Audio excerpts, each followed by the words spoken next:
ខ្ញុំអត់ចេះសមែនប៉ុន្តែខ្ញុំមាន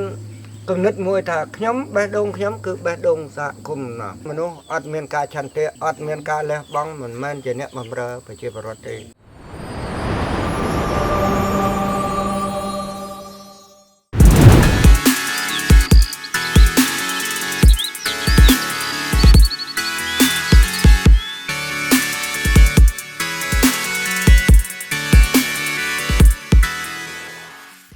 ចៅក៏ដូចជាក្មួយមួយចំនួនហើយនឹងពូមីងយើងមួយចំនួនដើម្បីការស្វែងយល់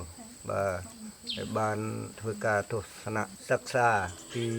ព្រៃឈើបាទហើយនឹងជនជាតិដើមភាគតិចនៅតំបន់ភូមិកាន់ផលនេះបាទហើយនឹងព្រៃតំបន់ការពារយើងហេតុអីថាប្រជាពលរដ្ឋក៏ដូចជាចាស់ទុំមួយចំនួននិងអ្នកដឹកនាំមួយចំនួនអត់មានការចូលរួមពីការស្នេហាជាតិការថែរក្សាធនធានធម្មជាតិអញ្ចឹងដោយសារខ្ញុំមកនៅតំបន់នេះវាបកទៅក្រោយវិញនៅ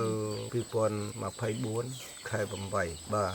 ខ្ញុំមកនៅតំបន់នេះហើយនៅមុនដំបូងមានគ្នា5នាក់ប៉ុន្តែនៅបានរយៈ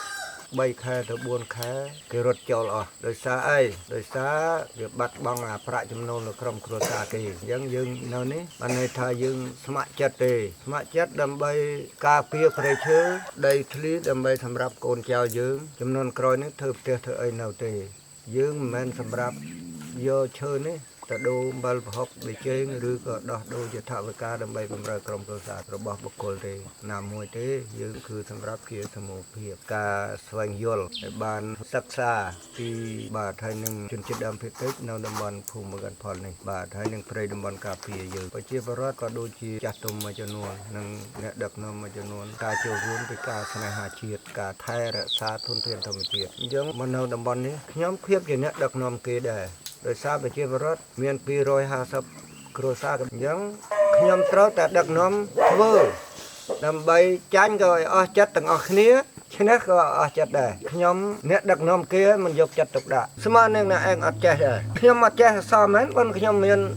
គំនិតមួយថាខ្ញុំបេះដូងខ្ញុំគឺបេះដូងសហគមន៍ណាអញ្ចឹងបានន័យថាយើងបេះដូងអ្នកដឹកនាំគឺបេះដូងសហគមន៍យើងមិនមែនអ្នកដឹកនាំបង្គ្រប់តែកិច្ចថាមនុស្សដែលប៉ុន្តែមនុស្សអត់មានការឆន្ទៈអត់មានការលះបង់មិនមែនជាអ្នកបម្រើប្រជាពលរដ្ឋទេខ្ញុំអត់ទេខុសពីខ្ញុំអត់លះបង់មនុស្សព្រៃទេខ្ញុំប្រាប់យាយខ្ញុំនៅតែឯងហើយរាល់ថ្ងៃបានចៅមួយមកនៅជាមួយទៅអាយុ5ឆ្នាំហើយរៀនថ្នាក់ទី3ហើយឪពុកក្មេងខ្ញុំគាត់អាយុ100ហើយនៅនឹងខ្ញុំណែឯងធ្វើម៉េចទេបើ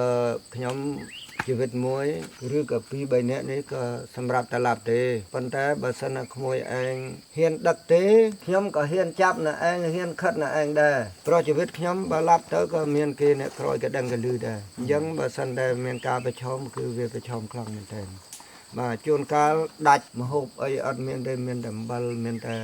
ប៊ីចេងនឹងក៏ហូបដែរប៉ុន្តែហេតុអីដែលខ្ញុំខំដូចខ្ញុំថាដើម្បីឲ្យកូនចៅឬសប្បាយចិត្តដោយសារនៅមានឈើនៅមានដីបាទ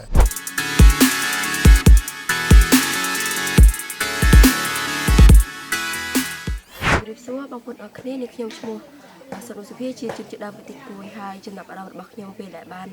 មកសហគមន៍ចំពេលនេះគឺខ្ញុំមានអារម្មណ៍ថាសប្បាយរីករាយខ្លាំងមែនទែនដែលយើងបានជួបជុំបងប្អូនជនជាតិដើមបន្តិចមកពីសហគមន៍ផ្សេងហើយ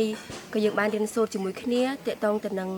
ច្បាប់សិទ្ធិដីធ្លីដែលទាក់ទងទៅនឹងជនជាតិដើមភាគតិចយើងចំនួន2-3ថ្ងៃនេះនៅសហគមន៍ចំពេលនេះផងដែរក៏មែនទែនទៅពេលដែលយើងមកសហគមន៍នេះមិនត្រឹមតែបានសិក្សារៀនសូត្រពីច្បាប់ក៏ដូចជាសិទ្ធិដែលគ្រប់បង្គោលគាត់ចែករំលែកទេយើងក៏បានផ្សារភ្ជាប់ជាមួយនឹងធនធានធម្មជាតិ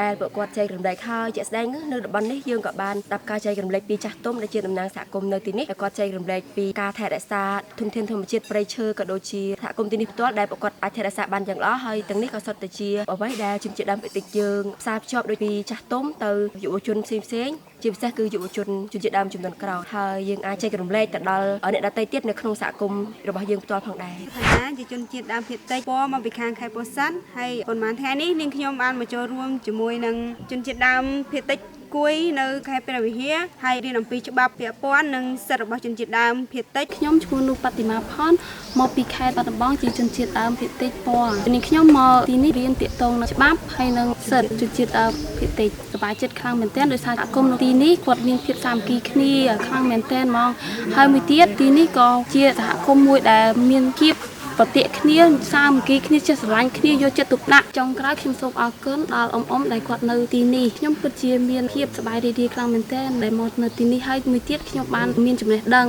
ហើយតមកទៀតខ្ញុំសង្ឃឹមថាពេលខ្ញុំត្រឡប់ទៅសហគមន៍របស់ខ្ញុំវិញខ្ញុំនឹងយកអ្វីដែលខ្ញុំមាននៅទីនេះទៅចែករំលែកដល់សហគមន៍របស់ខ្ញុំ